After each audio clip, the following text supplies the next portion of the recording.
สวัสดีครับวันนี้ก็วันที่25มิถุนายนปี69นะครับวันนี้ก็เช้าวันพฤหัสครับเนาะคลิปนี้จะวางแนวทางของฮานอยให้เอฟซีทางช่องก็เป็นแนวทางเหมือนเดิมนะครับเนาะเช้าวันพฤหัสเมื่อคืนก็ฝนตกนิดหน่อยครับเนาะไม่มากแต่ยังดีพอไม่ตกนะครับเนาะก็ที่ได้ฝนตกมันก็คอมเมนต์บอกกันได้นะครับในเช้าวันพฤหัสก็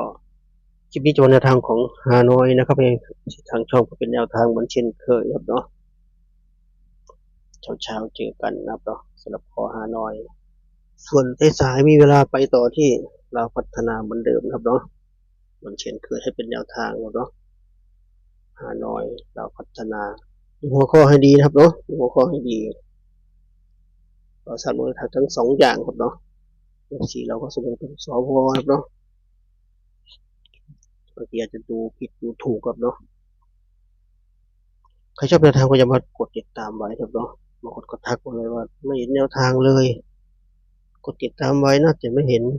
กดติดตามเห็นแน่นอนครับเนาะเห็นแน่นอน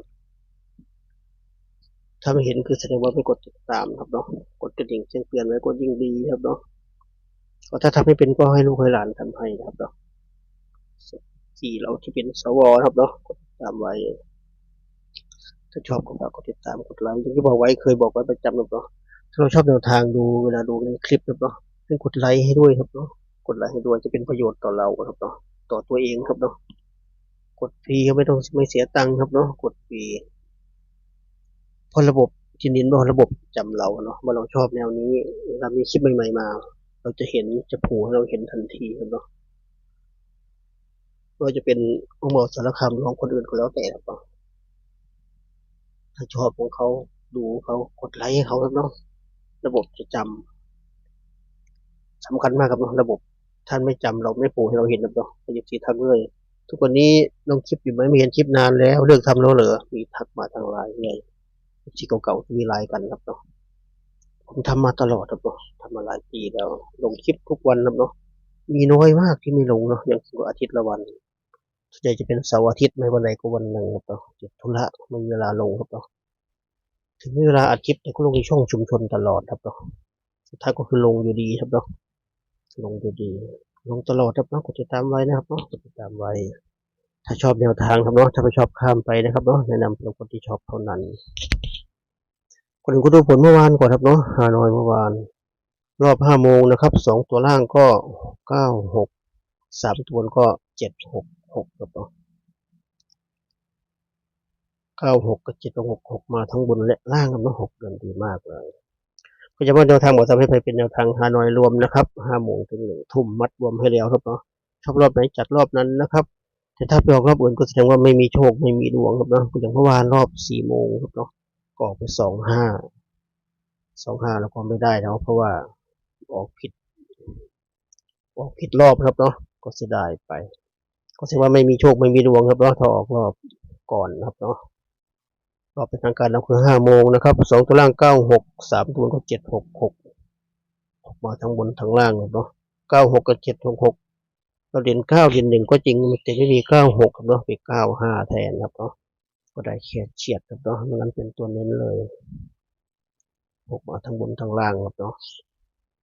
ก็มาที่รอบ6 โมงนะครับ2 ตัวล่างก็59 3 ตัวบนก็751ครับเนาะ59กับ751 59ก็ได้ไปเด้งหนึ่งครับเนาะเป็นตัวกลับครับเนาะตัวเน้นเลยครับเนาะเต็มเลย5995ส่วน3 ตัวก็751ก็ได้ไปอีกเด้งหนึ่งครับเนาะเป็นตัวเน้นเหมือนกันครับเนาะจะเป็นตัวกลับ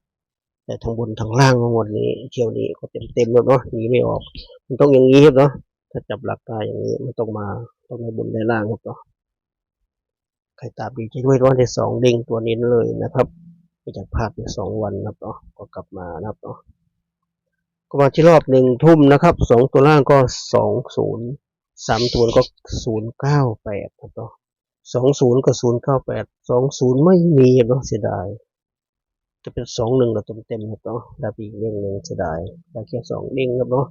ก่อนเมื่อวานก็ได้เป็น2 เด้งกันเนาะหลังจากกดไป2 วันก็ รตามดีใจด้วยนะเนาะน่าจะพอได้ค่าน้ำพริกค่าปลาทูครับเนาะค่ากะปิน้ำปลานะครับเนาะวันนี้ก็ลุ้นกันต่อเนาะสำหรับพอฮานอยนะครับ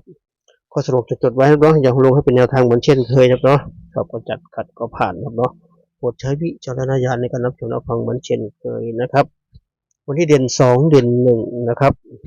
เด่น2เด่น1จะพูดให้คน10151620 21265060นะครับทวนอีกครั้งนะครับหาหน่อยวันนี้เด่น2เด่น1จับคู่10151620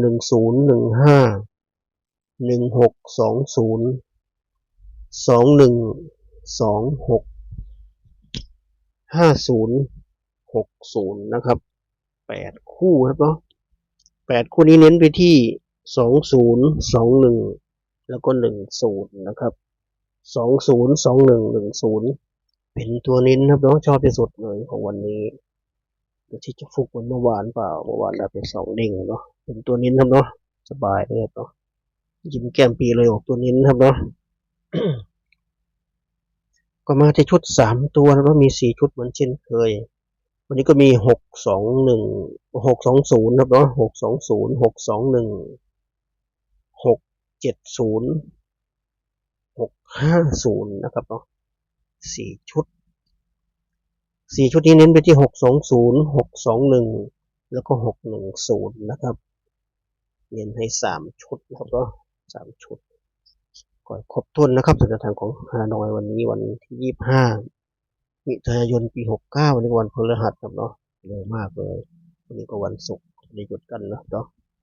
เร็วมากคนรัฐบาลไทยก็รอวันอังคารหน้านะครับเนาะตัวนี้ก็หาข้อมูลไปก่อนหาข้อมูลได้ก็ให้รีบจัดครับเนาะอย่ามาให้รีบจัดของรัฐบาลไทยเป็นห่วงของรัฐบาลไทยอย่างเดียวครับเนาะให้รีบจัดเพราะว่าถ้าช้าจะเจอโครงการหาร2ก็จะเสียลมกันครับเนาะเจอโครงการคนละครึ่งเข้าไปใครขัดได้แล้วก็ให้รีบจัดนะครับสำหรับของรัฐบาลไทยครับเนาะเป็นห่วงนะครับเนาะประมาณนี้ครับเนาะก็เหมือนเดิมนะเนาะท้ายคลิปสำหรับคนที่งบน้อยครับเนาะก็ตัวเน้นนะครับที่ผมเน้นให้เพราะมันฟุกเข้าเมื่อวานครับเนาะงบน้อยก็จัดไป202110นะครับวันนี้202110ถ้าเป็นรัฐบาลไทยไม่มีใครซื้อครับเนาะจะใช้ไม่ได้กับรัฐบาลไทยครับเนาะใช้ไม่ได้รัฐบาลไทยใช้ไม่ได้กับฮานอยครับเนาะพูดผิดฮานอยออกแต่พุทธพือเพราะออกในส่วนนี้ออกได้ทุกตัวครับเนาะบางทีออกตัวนี้เสร็จพรุ่งนี้เอามาออกอีกก็มีครับเนาะบางทีวันเดียวกันครับเอามาออกอีกรอบต่อไปก็มีขอฮานอยรู้ดีครับเนาะขอฮานอยรู้ดีดักทางให้ถูกเป็นพอครับเนาะมาดูว่าพี่เขาจะไปทางไหนครับเนาะก็เขาจะยากเหมือนกันครับเนาะพี่เขาฝากไว้คลิปนี้ครับเนาะทุกคนเฮงรวยจนคลิปหน้าคลิปนี้ก็สวัสดีครับ